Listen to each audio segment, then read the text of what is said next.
What's up, y'all? It's Vitamin M coming at you with another video, and it's been a while since we last talked here. I don't think we've talked or had a pour together since Christmas time, something like that, but I'm back here, and no, I did not do dry January. I'll save my thoughts on that for another video, but we're back today with a private select bottle from Maker's Mark here, and I've been finding a couple of these different dessert series ones. I know this one's a pick from a store called Specs, but I wanted to crack this one open and I wanted to do a video on this one. And I guess I've been on more of a Maker's Mark kind of train right now, just drinking a lot of their stuff recently. I mean, they've really grown on me, especially these private selects and the dessert stuff. Y'all know how much I love the Ice Cream Social one. But anyways, I know I've touched a bit on Maker's Mark. I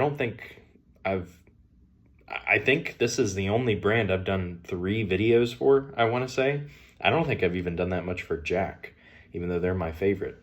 But regardless, I was passing through Texas recently and stopped at a couple stores, and I found this French toast dessert pick, and it comes from a store called Specs, and I think they've done a couple different select things that I've seen online, so that's pretty good.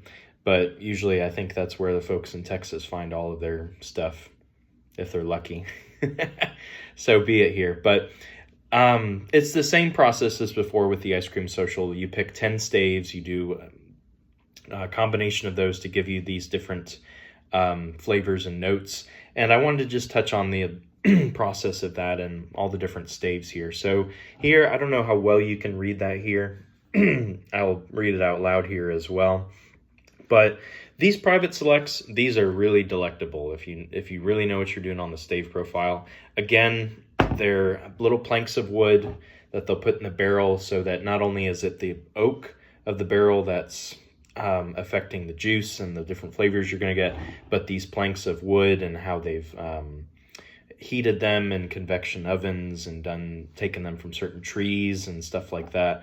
That'll also affect it in the same way that the wood expands and contracts with the juice in the different seasons throughout the year, winter and summer in particular.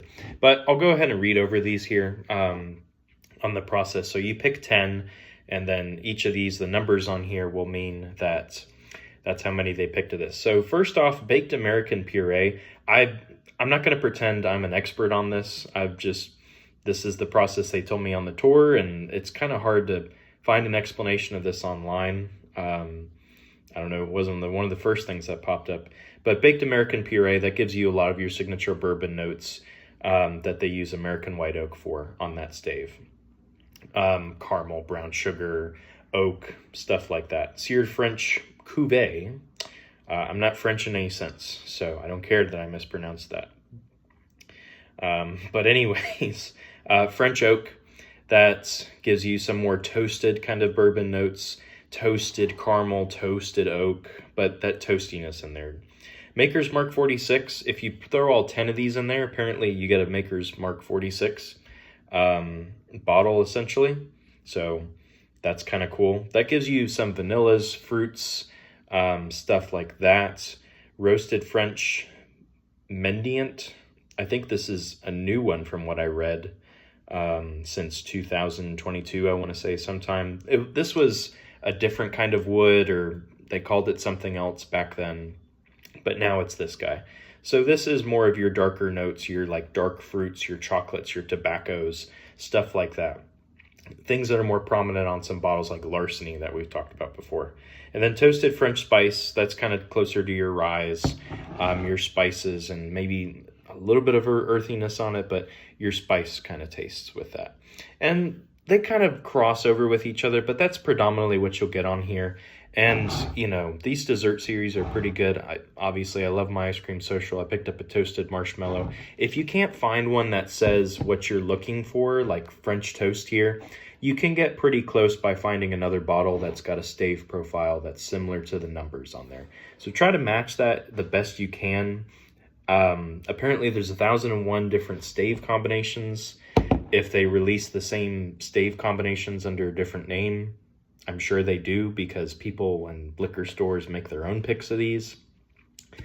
so on and so forth. But these private selects are aged a little bit longer too. I think it's like 5.5 to 7 years total. But that's pretty much what's going on here with this. But that's what you can expect from the staves. I'll stop talking about the profiles there and we'll start tasting here. Now, I don't know. I've been on a binge of these guys. They haven't really let me down recently. And I've gotten lucky finding these dessert picks, which apparently I've heard that are super good. From what I've heard, these Specs dessert picks are pretty good here. So we'll crack it open, move this guy out of the way, and we'll take a fresh crack.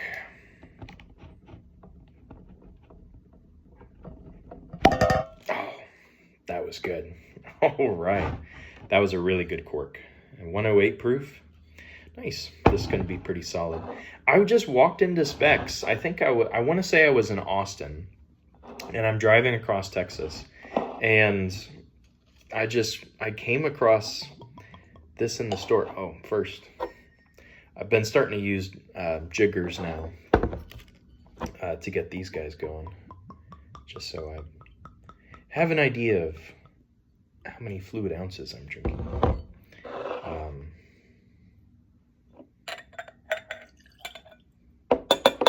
Tracking my calories a little bit more, a little better. I don't remember the guy on, I want to say Instagram or whatever, where he's like, he'll just buy like the 50-year-old Macallan and he'll get a paper plane or an old fashioned with it, and the bartender will be there and he's like, oh, you missed a drop, you got to put it in there.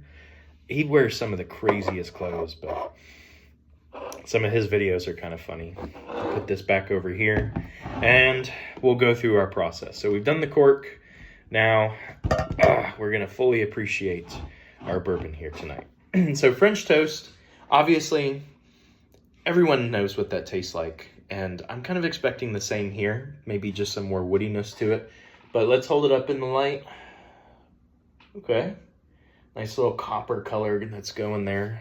That looks pretty nice. I'll have you guys take a look at that. I like that quite a bit. Nice little chill Saturday night here. Take it on the nose. Ooh, like kind of nice and spicy a little bit. Very much those cooking spices you get, like your brown sugars and not cumin, cinnamons, stuff like that. There's definitely like a roastedness kind of, like imagine you're making French toast. You've got the egg wash, you're putting your cinnamon and your baking spices, like some brown sugar in that, and then now you're taking your bread in there. It definitely smells like that quite a bit. Obviously, a good portion of this stuff is psychological. If someone throws out French toast on the label, your mind is going to start to linger to those experiences or those tastes. So, I don't know. I'd like to see a study or something on the psychology of what you're doing when you buy something and what you taste out of it. I'm sure there's plenty of those, but definitely that kind of smell, good oakiness to it. It's just sweet. It's very baking spice heavy in that respect of sweetness. Get a little bit of breadiness, but yeah, definitely smells like French toast. That's solid. I like that quite a bit. All right. So we'll take a sip here and we'll drink today because tomorrow we die.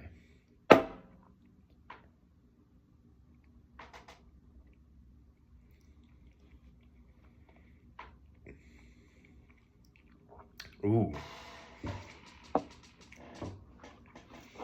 That's nice and viscous.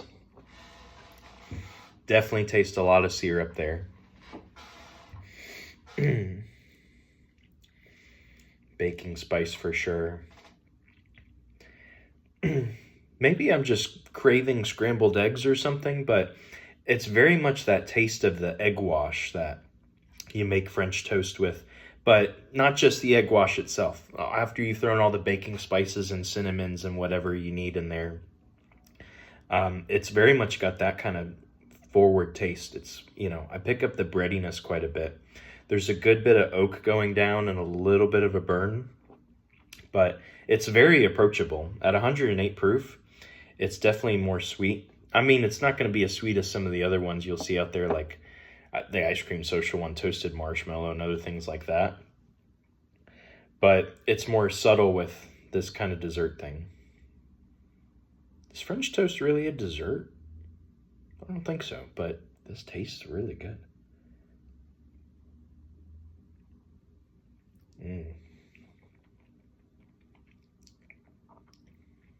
Oh, yeah.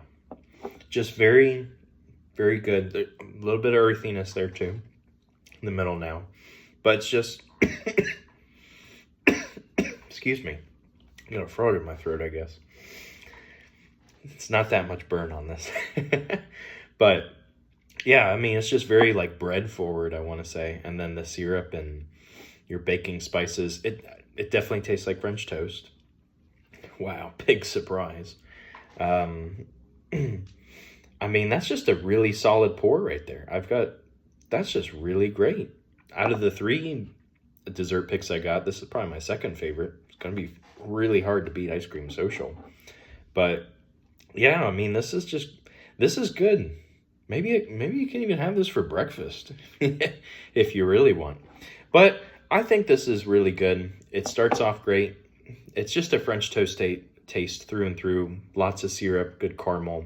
Your brown sugar, your baking spices. A little bit of burn on the back, but it's very just approachable and pleasant all the way through. That's great. I think this is a really solid pour here. And I'm glad I came across this in my travels. So all in all, right here, I'm going to say this is a 7. This is a solid 7, 7.5. Kind of depends on your mood, especially if you're got a couple of these dessert picks lying around. But I think this is incredibly good. I don't think I've had a bourbon that tastes a lot like bread like this, like just toast and stuff like that. So it's unique in that respect. And this is a great pour. It's fantastic. Nice and sweet. It's got a lot going on here. I really enjoy this. So that'll wrap it up for this episode, and I'll see y'all in the next one. Cheers.